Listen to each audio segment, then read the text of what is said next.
Friends இப்போ பாருங்கள், கை வச்சா தான் கண்ணாடின்னு சொல்லுவாங்க. அது கரெக்டு தாங்க.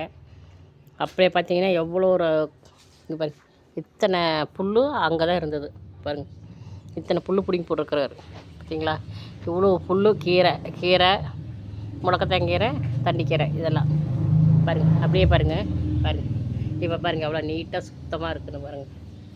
சரிங்களா. கை வச்சா தான் கண்ணாடின்னு சொல்கிறாங்க. அது மாதிரி தான் கரெக்டாக தான் இருக்குது பாருங்கள். நல்லா நீட்டாக பாருங்கள், சுத்தமாக நீட்டாக தான் இருக்கிறாரு.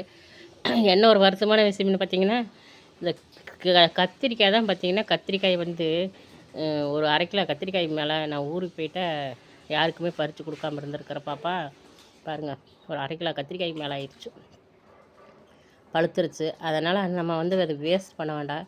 வெயிலில் காய வச்சு அதை கீறி விட்டு விதைய எடுத்து வச்சோம்னா யாராச்சும் கேட்டாலும் கொடுத்துடலாம், இல்லை நம்மளாக கூட போடலாம். நம்ம இவ்வளவு போட முடியாது, ஒரு காய் இருந்தால் நமக்கு போதும். யாராச்சும் கேட்டால் நம்ம கொடுத்துடலாம். அது வெயிலில் காய வச்சு விதைய எடுத்துக்கலாம். விதை நம்ம யூஸ் அப்படிங்களா. அதனால் வந்து வெயிலில் போட்டு வச்சுருக்கேன். பழுத்தது வந்து நம்ம சமையலுக்கு ஆகாது. அதனால் வெயிலில் காய வச்சு விதைக்கு போட்டுக்கலாம். அதனால் எடுத்து வெயிலில் காய வச்சுருக்கிறேன். அப்புறம் பாருங்கள், அங்கே பாருங்கள், சுத்தம் பண்ணிகிட்டே இருக்கிறார் பாருங்க மணியா.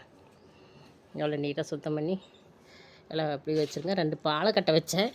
இந்த வாழைக்கட்டை இப்போ தான் கொஞ்சம் கொஞ்சமாக குட்டியாக தலையுது. நல்லா தலையில் ஒன்றுக்கு போய் பட்டு பூச்சாட்டக்குது. 2 கட்டை தலையுது பாருங்கள்.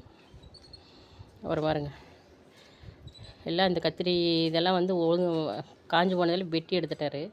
வெட்டி எடுத்து எல்லாம் நீட்டாக ஒழுங்கு பண்ணிட்டார். இப்போ பாருங்கள் எப்படி இருக்குன்ட்டு. அதையும் வந்து பாருங்கள், அது வந்து பொன்னாங்கண்ணி கீரை இருந்தது. ஆனால் சிலதெல்லாம் வெட்டி காய வச்சு உள்ளேயே போட்டுருவோம். ரொம்ப இருந்தால் மட்டும்தான் வெளியில் போடுவோம். கொஞ்சம் இதெல்லாம் வெட்டி அப்படியே உள்ளே போட்டோம்னா அது நமக்கு வந்து உரமாயிரும். அதனால் இது வந்து வெளியில் கொண்டு போய் போட்டுடலாம் அப்படின்னு சொல்லிட்டு வெளியில் வச்சுட்டாரு.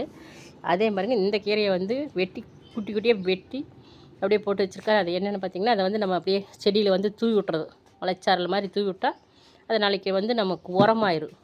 அதுக்காக இந்த கீரையை மட்டும் வச்சுருக்கிறாரு பார்த்திங்களா. கொஞ்சம் கீரையை, மீதியெல்லாம் இங்கே பாருங்க எல்லாம் குப்பை கீரை இதெல்லாம் வெளியில் கொண்டு வருது. ஓகே ஃப்ரெண்ட்ஸ், கை வச்சா தான் கண்ணாடி. பாருங்கள், வீட்டு தோட்டம் கொஞ்சம் சுத்தமாக இருக்குது. இன்றைக்கி சுத்தமான வேலையெல்லாம் பார்த்துங்க நீட்டாக ஆயிடுச்சு. சரிங்களா. இதுக்கு கொஞ்சம் மண்ணெல்லாம் அணை கட்டி விட்டு சாயந்தரம் தண்ணி விடணும். ஓகே ஃப்ரெண்ட்ஸ், கார்டன் இப்போ எப்படி இருக்குதுன்னு பார்த்து சொல்லுங்கள். பிடிச்சிருந்தா கமெண்ட் பண்ணுங்கள், லைக் பண்ணுங்கள், சப்போர்ட் பண்ணுங்கள், சப்ஸ்கிரைப் பண்ணுங்கள் ஃப்ரெண்ட்ஸ். தண்ணி விட்றீங்களப்பா இல்லையில? சரி சரிங்க, சாயந்தரம் விட்றாராம்மா. பார்த்துக்கலாம். பாய்.